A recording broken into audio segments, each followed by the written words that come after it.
Hi guys, welcome to cricket Venkatesh. ముందుగా మీ అందరికీ teachers day శుభాకాంక్షలు. మీలో టీచర్స్ ఎవరైనా ఉంటే వాళ్ళందరికీ శుభాకాంక్షలు. టీచర్స్ మనకి చాలా చాలా ఇంపార్టెంట్. మనం ఈరోజు ఏ పొజిషన్లో ఉన్నా దానికి కారణం మన టీచర్స్. సో ఒక్కసారి ఈ రోజున మనం మన టీచర్స్ని తలుచుకోవాలి. సో నాకు నాతో టచ్లో ఉన్నది నాకు పోస్ట్ గ్రాడ్యుయేషన్లో లెక్చరర్గా ఉన్న ఒక లెక్చరర్గా చంద్రమౌళి గారు, ఆయనకి నేను మెసేజ్ పెట్టాను మార్నింగ్. మీరు కూడా మీ టీచర్స్కి ఎవరితో అయినా మీకు ఫోన్ కాంటాక్ట్ ఉంటే వాళ్ళకి జస్ట్ ఒక మెసేజ్ పెట్టండి. మీరు వాళ్ళకి ఫోన్ చేసి మాట్లాడాల్సిన అవసరం లేదు, వెళ్ళి కలవాల్సిన అవసరం లేదు. And they feel happy. మనం లైఫ్లో పైకి వచ్చేవంటే మన టీచర్స్ రోల్ దాంట్లో చాలా ఉంటుంది. టీచర్స్ మనకు నేర్పిన పాఠాలు అవి మనకి చాలా. ఐ రిమెంబర్, నేను హై స్కూల్లో చదువుకుంటున్నప్పుడు గవర్నమెంట్ స్కూల్లో చదివాను నేను.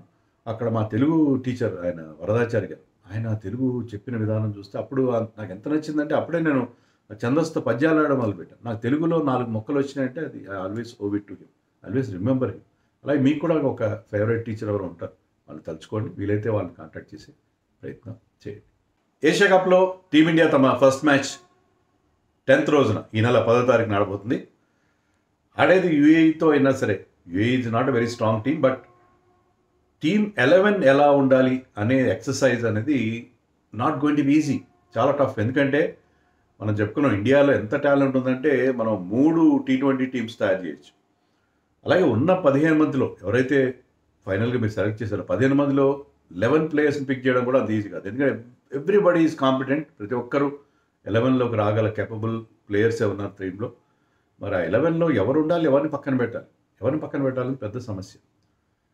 నేను అనుకోవడం యూఏఈతో అంత స్ట్రాంగ్ టీం కాదు, దాంట్లో మనం ఏదైనా ఛాన్స్ తీసుకోవచ్చు, ఎవరికైనా అవకాశం అంటే అలా చేయరు. ఎందుకంటే ఒక కాంబినేషన్ సెట్ చేస్తారు. 14th మనకి పాకిస్తాన్తో మ్యాచ్ ఉంది, అది ఇంపార్టెంట్ మ్యాచ్ కాబట్టి 10th జరిగిపోయే మ్యాచ్లో కూడా అదే కాంబినేషన్తో వెళ్తారు. అదే కాంబినేషన్ ఎలా క్లిక్ అవుతుందో లేదో చూసి 14th రిపీట్ చేసే ప్రయత్నం చేస్తారు. సో మనం పాకిస్తాన్తో ఏ టీంతో ఆడబోతున్నామో, ఏ 11తో ఆడబోతున్నామో అదే 11 మనకి UAE, even though it is a not very strong team, అదే 11 ఉండే ఛాన్స్ మనకు అనిపిస్తుంది. సో 10th రోజున ఏ 11 ఉంటుందో అదే 14th కూడా ఉండే ఛాన్స్ ఉంది. ఎవరికైనా injury or any poor performance తప్పిస్తే 10th 14th అంటే యూఏఈతో జరిగే మ్యాచ్లో, 14th పాకిస్తాన్ జరిగే మ్యాచ్లో సేమ్ 11 ఉండే అవకాశం ఉంది. మేజర్గా టీమ్ ఆలోచించేది పెద్ద తలనొప్పిగా మారిన వ్యవహారం ఏంటంటే whether to play Sanju Samson or Tilak Varma. వీళ్ళిద్దరిలో ఎవరిని ఆడించాలి? ఇద్దరిలో ఒకరికే ఛాన్స్ ఉంటుంది, మోస్ట్ లైక్లీ ఇద్దరిలో ఒకరికే ఛాన్స్. ఎందుకంటే ఇద్దరు కూడా టాప్ ఆర్డర్ అయినా లేకపోతే 3లో కానీ 4లో కానీ ఆడే ప్లేయర్స్ వాళ్ళు. సో నెంబర్ 3 నెంబర్ 4లో తప్ప వాళ్ళని మరింత వెనక్కి నెట్టే అవకాశం లేదు.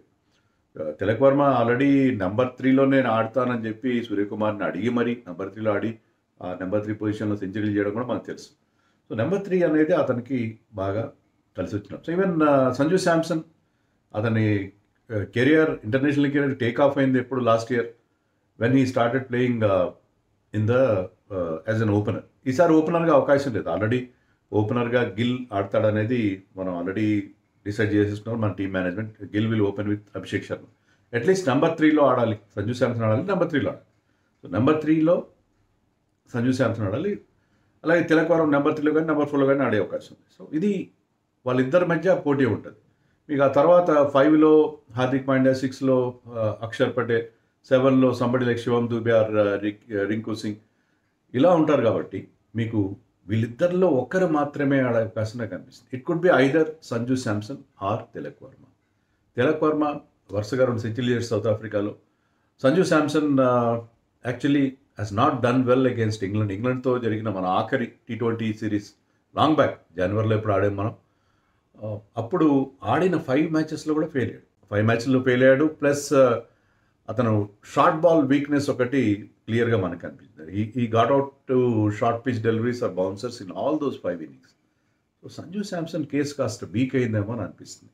సో అది పరిస్థితి. So Tilak Varma likely to be in the 11 అని నేను అనుకుంటున్నాను. సంజు శాంసన్ ఫ్యాన్స్కి నచ్చకపోవచ్చు, కానీ నేను ప్రాక్టికల్గా నాకు అలా కనిపిస్తుంది. ఐ కుడ్ బి రాంగ్, మనకు తెలియదు టీమ్ మేనేజ్మెంట్ థింకింగ్ ఎలా ఉంది ఏంటో అని మనకు తెలీదు. ఎందుకంటే తిలక్ వర్మ మీకు చూడండి లెఫ్ట్ రైట్ కాంబినేషన్ కూడా మెయింటైన్ అవుతుంది. ఓపెనర్గా Gill right hander, Abhishek left hander, తర్వాత Tilak Varma left hander, Suryakumar right hander, Axar Patel left hander, Hardik Pandya right hander, తర్వాత Shivam Dube left hander, Jitesh Sharma right hander, ఇలాగా ఒక లెఫ్ట్ హ్యాండర్ ఒక right hander. So left right combination మనం మెయింటైన్ చేయడానికి అన్ని విధాల అవకాశం ఉంటుంది.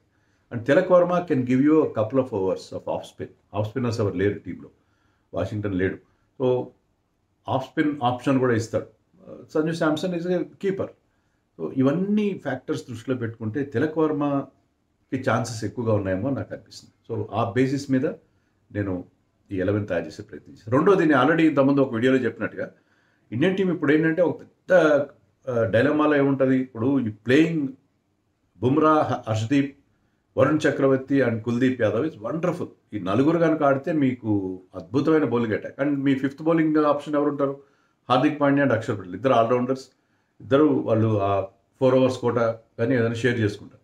సో బ్రహ్మాండమైన బౌలింగ్ లైనప్ ఉంటుంది మనం అలా ఆడిస్తే. కానీ దాని నలుగురిని కుల్దీప్ అండ్ వరుణ్ చక్రవర్తి, హర్షదీప్ అండ్ బుమ్రా నలుగురిని ఆడిస్తే నలుగురు టైలెండర్స్ అయిపోతారు. మీకు batting only up to number 7 దాకా ఉంటుంది. సో అందుకని ఈ నలుగురిలో ఒకరిని డ్రాప్ చేయక తప్పని పరిస్థితి మనకు అనిపిస్తుంది. ఎందుకంటే మీకు అదర్ ఆప్షన్స్ ఉన్నాయి కాబట్టి. మీకు ముగ్గురు specialist bowlers plus Axar Patel, Hardik Pandya ఉంటే మీకు 5 క్లియర్ ఆప్షన్స్ ఉన్నాయి. మీకు ఎక్స్ట్రా ఆప్షన్స్ కావాలంటే you will have Abhishek Sharma with his left arm spin, Shivam Dube with his medium pace and Tilak Varma with his off spin. So ఈ ఆప్షన్స్ ఉంటాయి కాబట్టి మీరు 6th బౌలింగ్ ఆప్షన్ అనేది మీకు ఈ ముగ్గురు ప్రొవైడ్ చేస్తారు కాబట్టి you can go with 5 bowlers, 5 regular bowlers and you will have batting depth up to 8. ఇప్పుడు ఇదేంటంటే సమస్య, batting depth versus bowling strength. అయితే బ్యాటింగ్ డెప్త్కే ఇటీవల కాలంలో టీమ్స్ ప్రిఫర్ చేస్తున్నాయి. రీసెంట్గా నేను ఆస్ట్రేలియా సౌత్ ఆఫ్రికా మధ్య జరిగిన సిరీస్లో కూడా చూశాను. Australia also had batting depth up to number 8. Somebody like Aaron Hardie is an allrounder. అతను నెంబర్ 8లో బ్యాటింగ్ చేయడం చూశాను నేను. ఆస్ట్రేలియన్ కొన్నిసార్లు వాళ్ళు 4 బౌలర్స్ ఆడిన వాళ్ళ బౌలర్స్ కూడా బాగా బ్యాటింగ్ చేయగలుగుతారు. సో జనరలీ ఇప్పుడు టీమ్స్ టెండెన్సీ ఎలా ఉందంటే బ్యాటింగ్ అప్ టు నెంబర్ 8. మీరు ఐపీఎల్ కూడా చూడండి. ఐపీఎల్లో ఇటీవల గత 2 సీజన్లుగా పర్టికులర్గా ఎందుకని మీకు హై స్కోరింగ్గా మారే? బికాస్ ఇంపాక్ట్ ప్లేయర్ రూల్ వల్ల they are having batting depth up to number 8, number 9. Number 9 మీరు ప్రతిసారి బ్యాటింగ్ రారు, కానీ వాళ్ళు అక్కడ ఉన్నారు. నేను అవుట్ అయినా కూడా నా తర్వాత there is lot of depth అనే ఫీలింగ్ మీరు ఏ నెంబర్ 5లో నెంబర్ 6లో ఆడే బ్యాట్స్మెన్కి ఉంటే they can play those big shots, they can take some risk. ఆ అవకాశం, మీరు ఆ కుషన్, మీకు ఆ దన్ను ఉంటుంది ఏంటంటే ఎస్ నాకు ఇంకా డెప్త్ ఉంది, బ్యాటింగ్ డెప్త్ ఉంది అని చెప్పి వాళ్ళకి ఆ నమ్మకం ఉంటుంది. సో అది చాలా important. That is very very important. మన అపోజిషన్ కూడా చూస్తే మన ప్రత్యర్థులు ఎవరిని చూసినా, పాకిస్తాన్ చూసినా, శ్రీలంక చూసినా, ఆఫ్ఘనిస్తాన్ చూసినా, ఈవెన్ బంగ్లాదేశ్ చూసినా, they are not strong in batting department, but most of them are good in bowling department. Particularly Afghanistan, Sri Lanka, they are very strong with their spin bowling. And Pakistan has always been strong in the pace department. So మనకి బ్యాటింగ్లో depth కావాలి bowling strength కంటే కూడా అనేది. So అందుకని నేను తయారు చేసే 11లో ఓన్లీ 3 మాత్రమే స్పెషలిస్ట్ బౌలర్స్ ఉంటారు. సో ఇది నా ఐడియా, నా థింకింగ్. సో ఇలా ఉండొచ్చు 11. మనం అనుకున్నట్టుగానే గిల్ అండ్ అభిషేక్ శర్మ ఓపెన్ చేస్తారు. నెంబర్ 3లో తిలక్ వర్మ కానీ Suryakumar. I prefer Suryakumar at number 3. Suryakumar ఇటీవల కాలంలో ఫెయిల్ అయిన కారణం ఏంటంటే నెంబర్ 4లో ఆడతాడు. Number 3 is the ideal position for him. Ideal అక్కడి నుంచి అతను ఇన్నింగ్స్ కంట్రోల్ చేయగలడు. నెంబర్ 3లో సూర్యకుమార్ ఆడాలి. And also it depends on who gets out first. ఓపెనర్స్లో ఎవరు అవుట్ అవుతారు. ఒక రైట్ హ్యాండర్ అవుట్ అయితే, గిల్ అవుట్ అయితే సూర్యకుమార్ రావాలి. ఇలా కాకుండా మీకు అభిషేక్ అవుట్ అయితే లెఫ్ట్ హ్యాండర్ తిలక్ వర్మ. అలా అయితే లెఫ్ట్ రైట్ కాంబినేషన్ అనేది మెయింటైన్ అయ్యే అవకాశం ఉంటుంది. కాబట్టి సో 3 or 4లో నేను 3లో సూర్యకుమార్ని పెట్టాను, 4లో తిలక్ వర్మ, 5లో హార్దిక్ పాండ్యా డిఫరెంట్ గేర్స్లో ఆడగలడు. స్లోగా కావాలంటే స్లోగా, క్విక్ రన్స్ చేయగలడు. నెంబర్ 6లో Axar Patel is a floater. Axar Patel ఎక్కడైనా ఆడచ్చు. నెంబర్ 3లో ఆడచ్చు, నెంబర్ 4లో ఆడచ్చు. మనం T20 వరల్డ్ కప్లో చూసాం. He played some crucial knocks, batting in different position. ఫ్లోటర్గా ఉంటాడు. బట్ నేను నెంబర్ 6లో స్లాట్ అవుతాడు అతను. కానీ ఆల్రెడీ గౌతమ్ గంభీర్ ఏం చెప్పాడు, మనకి ఓపెనర్స్ తప్ప మిగతా వాళ్ళందరూ ఎక్కడైనా ఆడే అవకాశం ఉండాలి, ఎక్కడైనా ఆడగలిగి ఉండాలి అని చెప్పాడు.